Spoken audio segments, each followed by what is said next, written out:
আপনারা জানেন যে কলকাতার মেয়র তথা মন্ত্রী ফিরহাদ হাকিম যে মন্তব্য করেছেন সেটা থেকে একটাই কথা বলা যায় যে সব শেয়ালের এক রা কিংবা সব মৌলবাদীদেরই একই ইচ্ছা।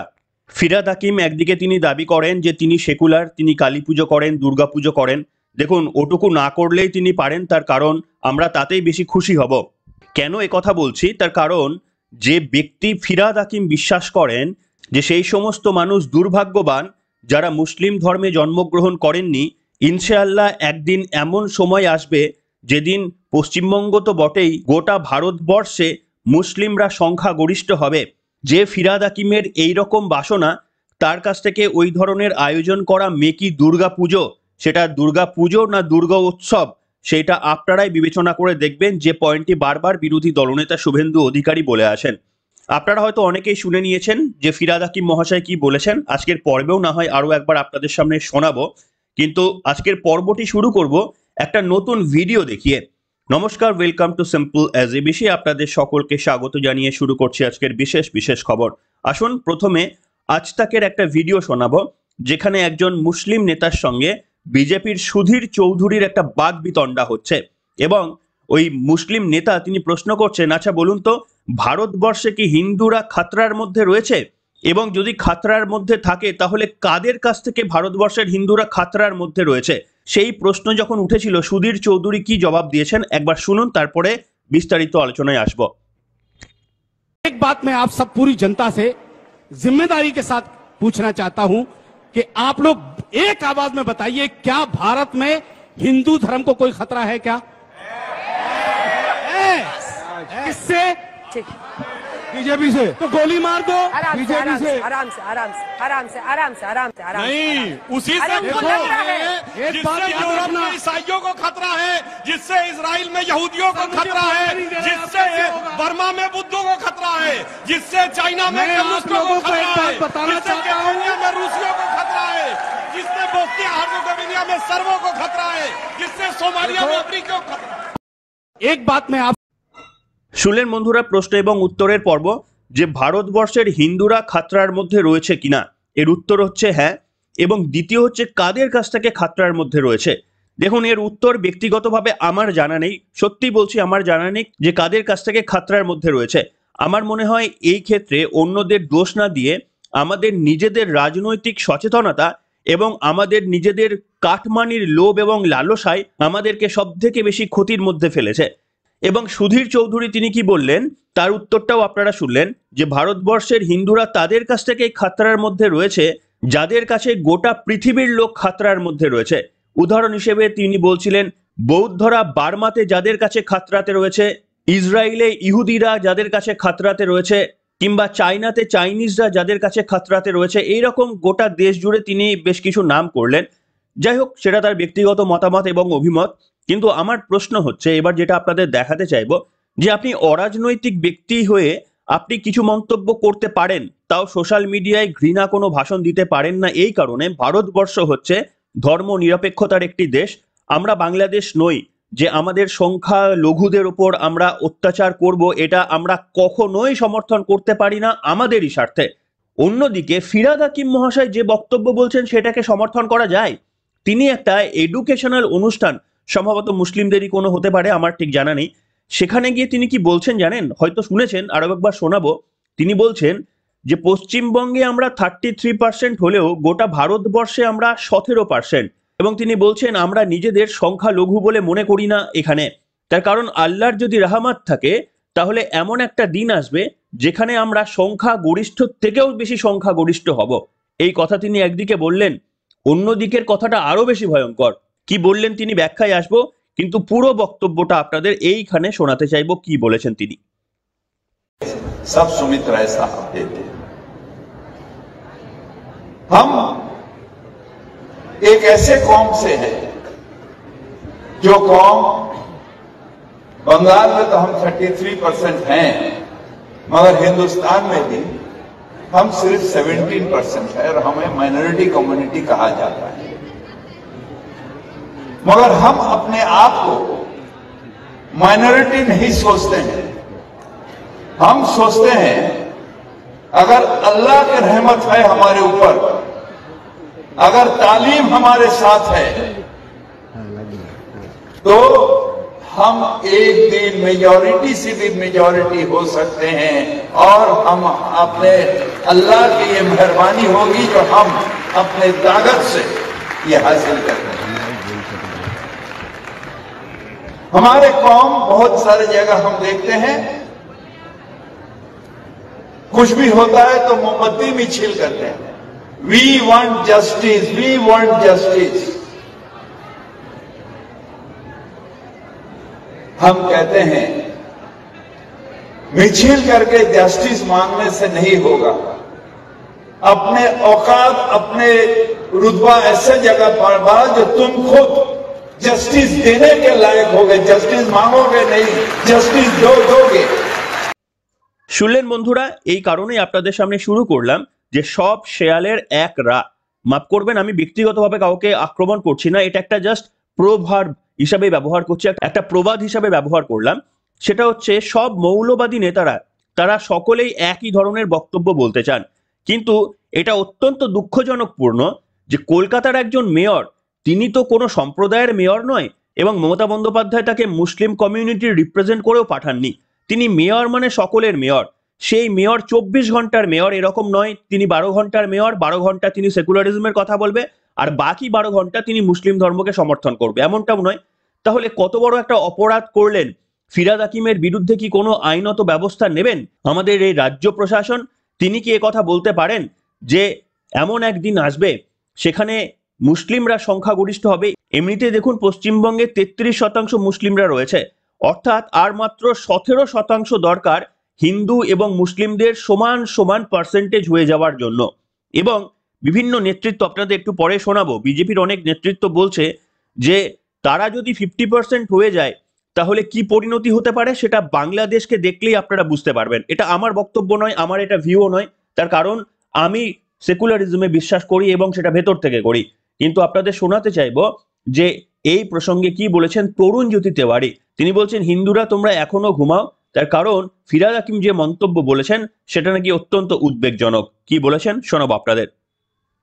अगर अल्लाह की रहमत है हमारे ऊपर, अगर तालीम हमारे साथ है तो हम एक दिन मेजॉरिटी से भी मेजॉरिटी हो सकते हैं और हम अपने अल्लाह की ये मेहरबानी होगी जो हम अपने ताकत से ये हासिल करते हैं। নমস্কার ঘুমন্ত হিন্দুরা, বক্তব্যটা শুনলেন তো? ঘুম কি ভাঙলো? আপনাদের ঘুম কবে ভাঙবে জানি না। ফিরহাদ হাকিমের মন্তব্যটা খুব সাধারণ নয়, কিন্তু তিনি বলছেন যে তারা এখন সংখ্যালঘু, তো তালিম থাকলে, আল্লাহর রহমত থাকলে তারা একদিন সংখ্যাগরিষ্ঠ হবেন। হ্যাঁ, এটাই তাদের লক্ষ্য, এটাই তাদের লক্ষ্য। ভারতবর্ষের দ্বিতীয় সংখ্যাগরিষ্ঠ মুসলিমরা, যাদেরকে সংখ্যালঘু বলা হয়, তারা একটা লক্ষ্যের দিকে এগোচ্ছে। কি লক্ষ্য? সংখ্যাগরিষ্ঠ হওয়ার লক্ষ্য। সংখ্যাগরিষ্ঠ হলে কি হয় তার উদাহরণ বাংলাদেশ দেখছেন তো। একসময় 28% হিন্দু ছিল, আজকে তার সংখ্যা 7% দাঁড়িয়েছে। সংখ্যালঘু তারা। বিশ্বের যে দেশে তারা সংখ্যালঘু, সেই দেশে অন্য কমিউনিটির অবস্থার কথা আপনারা ভাবুন। শুনলেন বন্ধুরা, এবং আপনারা সকলেই জানেন যে এই বক্তব্য, এই ধরনের বক্তব্য তিনি প্রথমবার বলছেন এমন তো নয়। তার বিভিন্ন প্রেক্ষিতে তার এই ধরনের একটা মৌলবাদী আচরণ তার মধ্যে প্রকাশ পেয়ে যায়, এবং যখন এই মৌলবাদী আচরণ তার প্রকাশ পেয়ে যাচ্ছে তা সত্ত্বেও রাজ্যের মাননীয় মুখ্যমন্ত্রী তিনি মুখ বুজে সহ্য করেন। রাজ্যের মাননীয় মুখ্যমন্ত্রী তিনি বলেছেন, মনে আছে তো আপনাদের, সংসদে দাঁড়িয়ে বলেছিলেন যে তোমরা বাংলা, বিহার, উড়িষ্যা দখল করতে আসলে আমরা ললিপপ চুষবো, এমনটা ভাবার কোনো কথা নয়। কিন্তু এবার কি করবেন রাজ্যের মাননীয় মুখ্যমন্ত্রী? বাংলা, বিহার, উড়িষ্যা দখল করার জন্য ওপার বাংলা থেকে কারুর আসার প্রয়োজন নেই, তার কারণ ভারতের সেই ক্ষমতা রয়েছে যে কোনো শক্তিকে রুখে দেওয়ার।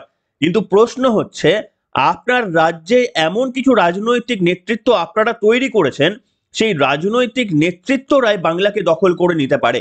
এই প্রসঙ্গে বিরোধী দলনেতার একটি বক্তব্য আমি শুনছিলাম, আপনাদের শোনাতে পারবো না, আমার কাছে নেই, কিন্তু আমি শুনেছি।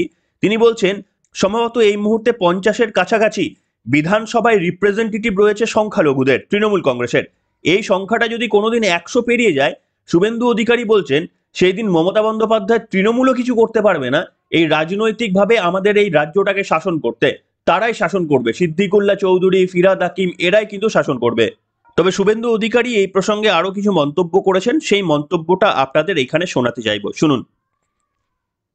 বলেছে মুসলিমরা সংখ্যালঘু থেকে সংখ্যাগরিষ্ঠ হয়ে যাবে। এটা আজকের কথা না, উনি এর আগে উনার ধর্মে সবাইকে যোগ দিতে আহ্বান করেছিলেন, দাওয়াতে ইসলাম দিয়েছিলেন, এবং তিনি সেদিন তার আগেও একটা কোনো অকেজনে বলেছিলেন আমি সেই দিন খুশি হব যেদিন পশ্চিমবাংলার 50%-এর বেশি মানুষ উর্দুতে কথা বলবেন। অর্থাৎ উনি ওনার ধর্মীয় সংখ্যাগরিষ্ঠ মানুষ গ্রহণ করুক এটা চান অনেক আগে থেকে। উনি যে ভাষায় স্বচ্ছন্দ, সেই ভাষায় গরিষ্ঠ সংখ্যক মানুষ কথা বলুক এ স্বপ্ন উনি দেখেন। তা আজকে তিনি একটি তৃতীয় সংযোজন করেছেন যে জনসংখ্যা দিয়ে তারা মেজরিটি হবে, শুধু পশ্চিমবঙ্গে নয় ভারতে 33 এবং না, সেটা তো ভালো কথা। শুনলেন বন্ধুরা, দেখুন এই বক্তব্য যদি কোনো মৌলবাদী নেতা বলতেন কিংবা আলেমা উলেমা তারা মঞ্চের ওপর থেকে কোনো ধর্মীয় বক্তব্য বলার সময় যদি বলতেন, সত্যি এই পর্বটা করার প্রয়োজনই পড়তো না। কিন্তু একজন মন্ত্রী, একজন মেয়র, তিনি যদি এই দৃষ্টিভঙ্গি রাখতে পারেন ধর্মের ভিত্তিতে ভাগ হয়ে যাওয়া ভারতবর্ষে মুসলিমরা একদিন সংখ্যাগরিষ্ঠ হয়ে যাবে, এই স্বপ্ন যাদের দেখাচ্ছেন ফিরহাদ হাকিম, কার্যত কি তিনি সম্প্রদায়কে উস্কে দিচ্ছেন না? আচ্ছা, কি করে হওয়া সম্ভব আপনারা বলুন তো, যে মুসলিম সম্প্রদায় সংখ্যাধিক্য হবে আর হিন্দুরা সংখ্যালঘু হবে? এটা কি করে হওয়া সম্ভব? এর তো বেশ কিছু উপায় রয়েছে। এক, যে মুসলিম সম্প্রদায়ের মানুষদের অধিক সন্তান নিতে হবে, যেটা এমনিতেই তারা হিন্দুদের থেকে কিছুটা বেশি সন্তান নেয় বলে অনেক রিপোর্টে উল্লেখ করা হয়েছে, সেই দিকে হতে পারে। আর না হলে বাংলাদেশের মতো কালচার শুরু করতে হবে, যেমন থ্রেড কালচার শুরু করতে হবে, হিন্দুরা সেখানে যেন থাকতে না পেরে তারা চলে যেতে বাধ্য হয় অন্যান্য জায়গায়। এই দুটোর মধ্যে তো একটা, আর তো কিছু নয়। তাহলে ফিরহাদ হাকিম মহাশয় কোনটিতে উদ্বুদ্ধ করলেন সংখ্যালঘু মানুষদের? দেখুন, আমি ব্যক্তিগতভাবে বিশ্বাস করি পশ্চিমবঙ্গের যে সমস্ত সংখ্যালঘু মানুষরা রয়েছে তাদের একটা বিরাট অংশের মানুষ কিন্তু শান্তিপূর্ণ সহাবস্থান চায়, এটা আমি জোর গলায় বলছি। কিছু মৌলবাদী নেতারা রয়েছেন এবং এই ফিরহাদ হাকিম মহাশয়দের মতো এই নেতৃত্বদের উস্কানিতে যারা উস্কে যায়, কিন্তু একটা বিরাট অংশের মানুষ যারা হিন্দু সম্প্রদায়ের সঙ্গে সহাবস্থান করেন এরকম নজির মুর্শিদাবাদ মালদাতে পর্যন্ত রয়েছে। কিন্তু আমাদের রাজনৈতিক নেতৃত্বরা সেটা কোনোভাবেই তারা থাকতে দেবে না। তারা কোনো না কোনোভাবে অশান্তি পাকিয়ে এই ধরনের হেড স্পিচ দিয়ে কার্যত ভেতরের একটা আগুন জ্বালিয়ে দেয় তারা হিন্দুদের মধ্যেও এবং মুসলিমদের মধ্যেও। এই বক্তব্য শোনার পর যে কোনো হিন্দুদের তাদের নিশ্চিতভাবে একটু মনে প্রশ্ন উঠতে পারে। আবার মুসলিমরা ভাববে তাহলে ফিরহাদ হাকিমের এই মন্তব্যকে আমাদের যদি সাকসেস করতে হয় তাহলে আজ থেকেই আমাদের মাঠে নেমে পড়া উচিত। বুঝতে পারছেন কতটা ভয়ঙ্কর ঘটনা ঘটতে পারে? তো এই ধরনের দায়িত্ব জ্ঞানহীন মন্তব্যের পরেও কোনো রকমের আইনি পদক্ষেপ নেওয়া হবে না এই ব্যক্তির বিরুদ্ধে। এবং এটাই প্রথম নয়, আপনাদের মনে রয়েছে যে ফিরহাদ হাকিম মহাশয় তিনি আরো একটি মুসলিম অনুষ্ঠানে গিয়ে বলেছিলেন যে তারা হচ্ছে দুর্ভাগ্যবান যারা মুসলিম সম্প্রদায়ে জন্মগ্রহণ করেননি, এবং তাদেরকে যদি মুসলিম সম্প্রদায়ে নিয়ে আসা যায় তাহলে আল্লাহ তাআলা খুশি হবে। ফিরহাদ হাকিম মহাশয় এই বক্তব্য বলেছিলেন। আসুন আপনাদের শোনাবো, জানি অনেকেই শুনেছেন, আরো একবার আমি শোনাতে চাইবো, শোনানোটা প্রয়োজন। যারা দুর্ভাগ্য নিয়ে জন্মেছে, যারা ইসলাম নিয়ে জন্মায়নি, তাদের দাওয়াতে ইসলাম অর্থাৎ ইসলামের দাওয়াত দিয়ে তাদের মধ্যে ঈমান নিয়ে আসলে এটা আল্লাহ তাআলাকে খুশি করা হবে। যারা দুর্ভাগ্য নিয়ে জন্মেছে, যারা ইসলাম নিয়ে জন্মায়নি, তাদের দাওয়াতে ইসলাম অর্থাৎ ইসলামের দাওয়াত দিয়ে তাদের মধ্যে ঈমান নিয়ে আসলে এটা আল্লাহ তাআলাকে খুশি করা হবে। যে রাজ্যের একজন মন্ত্রী এই ধরনের বক্তব্য বলতে পারে তার বিরুদ্ধে কোনো আইনত ব্যবস্থা যখন নেওয়া হয় না তখন কর্তব্য কি থাকে? এদের রাজনৈতিকভাবে আমাদের প্রাক্তন করতেই হবে। আর আমাদের যারা হিন্দু সম্প্রদায়ের মানুষরা রয়েছেন তারা কি এনার এই মন্তব্যকে সমর্থন করেন? তার কারণ আমি এটাকেও অপোজ করতাম, শুভেন্দু অধিকারী যদি এই কথা বলতেন যে মুসলিম সম্প্রদায় তারা পশ্চিমবঙ্গে 33% রয়েছে, এদেরকে 13% নামিয়ে আনতে হবে, এই কথা শুভেন্দু অধিকারী বললেও আমি আপত্তি তুলতাম। তার কারণ এটা কারোর হাতে নেই আর কোনোভাবে ম্যাজিকের মতো করে এটা করা যায় না একমাত্র হিংসা ছাড়া। কাজে এই বক্তব্যকেও কিন্তু আমি সমর্থন করতাম না। আর ফিরহাদ হাকিমের বক্তব্যকেও সমর্থন করছি না, তাহলে এই সমস্ত লোকগুলো যে আমাদের রাজনীতির অন্দরে বসে রয়েছে, মমতা বন্দ্যোপাধ্যায়ের পৃষ্ঠপোষকতায় যে এরা আমাদের নীতি নির্ধারণের জায়গায় বসে রয়েছে, এটাই সব থেকে কিন্তু ভয়ানক বিষয়। কেন? তার কারণ এদের হাতে পাওয়ার রয়েছে, এরা পাওয়ারলেস নয়। অর্থাৎ মুখে যে কথা বলছেন কাজে এরা করে দেখাতে পারবেন না এমনটা নয়, এরা কাজেও করে দেখানোর অনেক সুবিধা পাবেন। তার মধ্যে একটা উদাহরণ আপনাদের দিচ্ছি। রাজ্যের মাননীয় মুখ্যমন্ত্রী ধর্মের ভিত্তিতে তিনি কাস্ট প্রথা চালু করেছেন, মানে কে ওবিসি পাবেন সেটা ধর্মের ভিত্তিতে তিনি চালু করেছেন। মুসলিম সম্প্রদায়ের একটা বিরাট অংশকে ওবিসি করে দেওয়া ইতিমধ্যেই হয়ে গিয়েছে, এবং খুব স্বাভাবিকভাবে যেহেতু তারা ওবিসি হয়েছেন তাদের মধ্যে থেকে বেশি চাকরি পাবে রাদার দেন হিন্দুদের থেকে এবং বৌদ্ধ বা খ্রিস্টানদের থেকে। এটা বুঝতে পারছেন যে ফিরহাদ হাকিমের কথাটা শুধু কথার কথা নয়, তার ইমপ্লিমেন্টেশনও ফিরহাদ হাকিমের সরকার ইতিমধ্যেই করছেন। সেই কারণেই বললাম আপনাদের এই পর্বটা আমি করতামই না ফিরহাদ হাকিম যদি কোনো একটা গভর্নমেন্টের কেউ একজন না হতেন। তিনি যেহেতু গভর্নমেন্টের কেউ একজন, সেই কারণেই আপনাদের সামনে বলছি এই কথাটা একেবারেই গুরুত্ব দেওয়া 100% উচিত। তাই এই ধরনের লোকগুলো যাতে পরের বছর অন্তত 2026-এ যেন বিধানসভায় যেতে না পারে, এই দায়িত্ব যদি হিন্দুরা না নিই। দেখুন, সংখ্যালঘু সম্প্রদায়ের মানুষরা তো এই কথায় রেগে যাবেন না, এবং রাগার কথাও নয়, তার কারণ তাদেরকে নিয়ে কোনো কটূক্তি তিনি করেননি ফিরহাদ হাকিম মহাশয়। তাহলে কটূক্তি করেছেন হিন্দু সম্প্রদায় নিয়ে, তার কারণ আমরাই সংখ্যাগুরু এখানে সংখ্যার দিক থেকে। তাহলে আমরা যদি ফিরহাদ হাকিমের এই মন্তব্যের প্রতিবাদে যদি এই দলটিকে বর্জন করতে না পারি, তাহলে বুঝতে পারছেন আপনার সন্তান সন্ততি নাতি পুতির জন্য কি পশ্চিমবঙ্গ অপেক্ষা করে বসে রয়েছে। সেই জন্যই আমি বললাম যে এই ফিরহাদ হাকিমের এই হেড স্পিচের জন্য তার বিরুদ্ধে কি কোনো আইনত পদক্ষেপ হবে? অবশ্যই তার বিরুদ্ধে আইনত পদক্ষেপ হওয়া উচিত। তার কারণ ভারত ধর্ম নিরপেক্ষতার দেশ, সেখানে পপুলেশন কিভাবে কন্ট্রোল করা হবে এটা উনি ঠিক করে দিতে পারেন না। এটা গোটা দেশের একটি বিষয় হতে পারে, জাতি জনগণনা থেকে সেই বিষয়ে সিদ্ধান্ত হতে পারে, কিন্তু উনি ঠিক করে দেবেন না কোন উপায়ে হিন্দুরা এখানে সংখ্যায় হঠাৎ করে ম্যাজিক্যালি কমে যাবে আর মুসলমানরা সংখ্যায় বেড়ে যাবে, এই তত্ত্ব উনি ঠিক করে দিতে পারেন না। যাই হোক, কি বলবেন বন্ধুরা, এখনো কি জেগে ঘুমাবেন নাকি ঘুম ভাঙার সময় হয়ে গিয়েছে? সেটা আপনারাই ঠিক করে দেখুন। তবে কোনো হেড স্পিচ কমেন্ট করবেন না, যুক্তিযুক্তভাবে আপনাদের মতামত অবশ্যই রাখবেন। তার কারণ আপনাদের মনে রাখতে হবে এই ফিরহাদ হাকিম মহাশয়রা সাধারণ মুসলিমদের যতই উস্কানোর চেষ্টা করুক, তারা কিন্তু আমাদের সঙ্গে, হিন্দুদের সঙ্গে, বৌদ্ধ খ্রিস্টানদের সঙ্গে তারা বন্ধুত্বপূর্ণ আচরণেই বিশ্বাস করে, এটা আমি ব্যক্তিগতভাবে অন্তত বিশ্বাস করি। যাই হোক, আপনাদের মতামত লিখে জানাবেন আজকের পর্বে। বিশেষ করে মুসলিম সম্প্রদায়ে যারা মানুষ রয়েছেন তারাও দয়া করে যদি প্রতিবাদ করেন, তাহলেই আমরা বেশি করে বুঝতে পারবো যে সত্যি এখনো সৌহার্দ্যের সম্পর্ক আমাদের মধ্যে রয়েছে। এই সমস্ত মৌলবাদী নেতারা আমাদের মধ্যে বিভাজন সৃষ্টি করতে পারেনি।